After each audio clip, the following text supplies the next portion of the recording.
मुझे तो पता ही नहीं था इतना सब कुछ हो गया। 6 महीने में सब बदल गया है।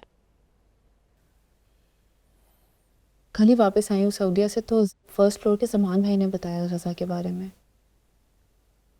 मानो यकीन ही नहीं आया। अभी लास्ट टाइम मिले थे, रज़ा की हालत से लगता ही नहीं था कि ऐसी कोई बात है। कुछ अर्से तक तो ऐसे ही लग रहा था जैसे एक भयानक ख्वाब है। आँख खुलेगी तो ख्वाब टूट जाएगा। लेकिन जिंदगी भी किसी भयानक हकीकत से कम तो नहीं है। तुम ठीक तो हो ना? मतलब घर, हादिया, अकेले संभालना। इंसान जब अकेला होता है ना तो सब कुछ अकेले संभालना सीख लेता है। मैंने भी सीख लिया और भला हो उनका, जाते जाते भी मुझे सिखा गए कि उनके बगैर कैसे रहना है।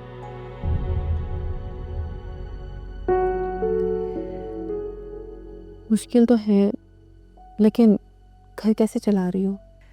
हाँ मुश्किल तो है, लेकिन फिलहाल तो लाइफ चल रही है।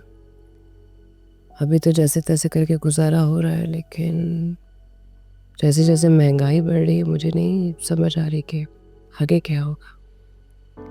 ऐसे तो गुजारा नहीं होगा, कुछ ना कुछ तो करना पड़ेगा। मुश्किल तो होगा। मेरा मशवरा मानो तो जॉब कर लो। मुझे सिवाय लिखने की और कुछ नहीं आता, मैं क्या करूँगी। एक दो जगह मैंने बात की थी, लेकिन उन्होंने कहा कि हम एक्सपीरियंस्ड राइटर लेते हैं, मौका ही नहीं दिया। कहते न्यू कमर को हम रिस्क नहीं लेते। तो बिना काम के कैसे एक्सपीरियंस आएगा। मेरे कज़न है एक, तुम समझ लो मेरे भाई हैं, उनका प्रोडक्शन हाउस है। तो अगर कहती हो तो मैं तुम्हारी उनसे जॉब की बात करती हूँ। वो मौका देंगे?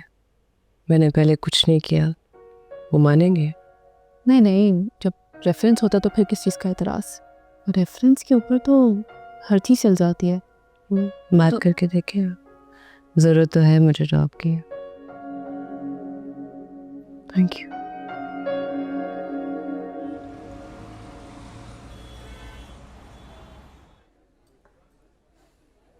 यार नाजिया, किस मुसीबत में डाल दिया तुमने अचानक से यार। देखिए भाई, आप मना नहीं करेंगे, मैं उससे वादा कर चुकी हूँ। अरे बाबा, वादा क्यों कर बैठी हो? कहाँ है मेरे पास इस तरह की जॉब्स?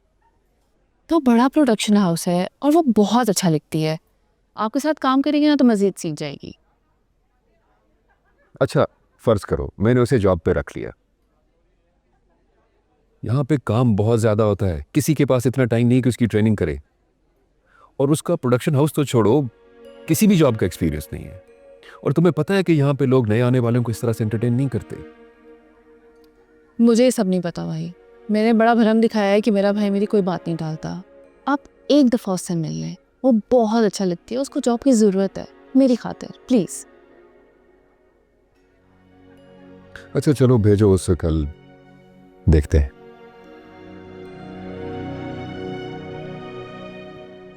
सच नाज़िया, वो जॉब पे रख लेंगे मुझे? हाँ हाँ, मैं टाइम से चली जाऊँगी। या थैंक यू। पक्का पक्का, डन डन डन। पहली सैलरी पे मैं आपको ट्रीट दे रही हूँ। Thank you once again. अगर आप ना होती तो मैं ऐसे ही घर पे हाथ रखे बैठी रहती। Thank you so much. कैल see you soon. Bye bye. उसके भाई ने बुलाया है, वो जॉब पे रखे हैं। अच्छा, माशाल्लाह। वैसे मलिका, अगर नौकरी करनी थी तो शोहद से कह देती, वो तो किसी अच्छी बड़ी जगह पे तुम्हारी नौकरी करवा सकता था। नहीं अम्मी, रज़ा को अच्छा नहीं लगे। रज़ा खुद कभी अपने भाई का एहसान नहीं लेते। जाते हुए मुझे कह के गए थे, मलिका कुछ भी हो जाए मेरे भाई का एहसान न लेना कभी। बस आप दुआ करें कि अपनी मेहनत से आगे बढ़ना चाहती हैं। अल्लाह तुम्हें कामयाब करे। मेरे लब तो हर वक्त तुम्हारे और आदिया के लिए दुआएं करते रहते, और मेरा काम ही कैसे हो। अम्मी, आपके लिए मसला नहीं होगा मैं जब ऑफिस में होंगी पीछे बच्ची को और घर को देखना कर ली गया। कैसी बातें कर रही, इसमें मस्ते वाली कौन सी बात है? बेटा, माएँ किस लिए होती हैं? अपनी बेटियों को आगे बढ़ता हुआ देखकर उनकी हौसला अफजाई करने के लिए। बिल्कुल परेशान हो, मैं सब संभाल।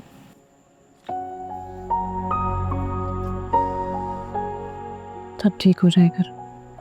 सब ठीक हो जाएगा।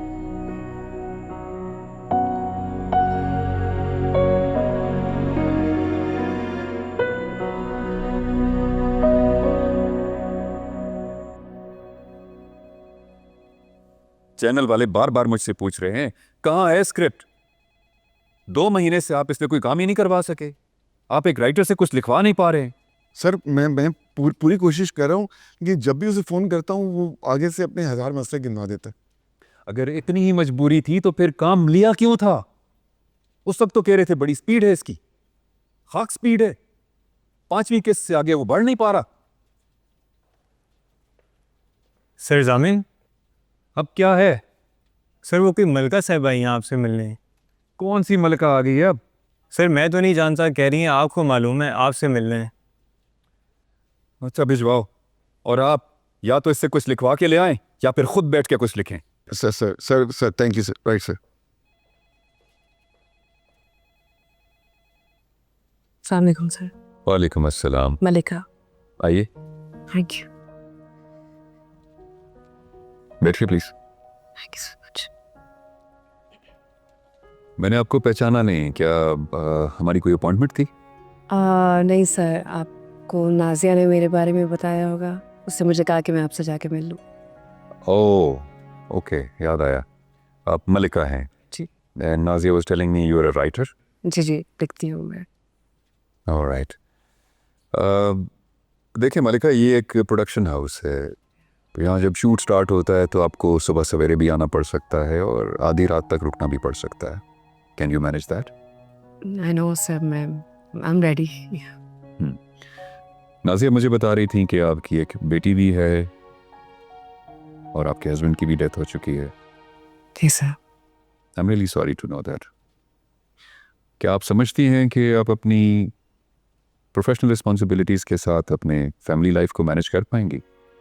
सर ऑनेस्टली ये सवाल जो अभी आपके दिमाग में आया, मेरे भी आया था।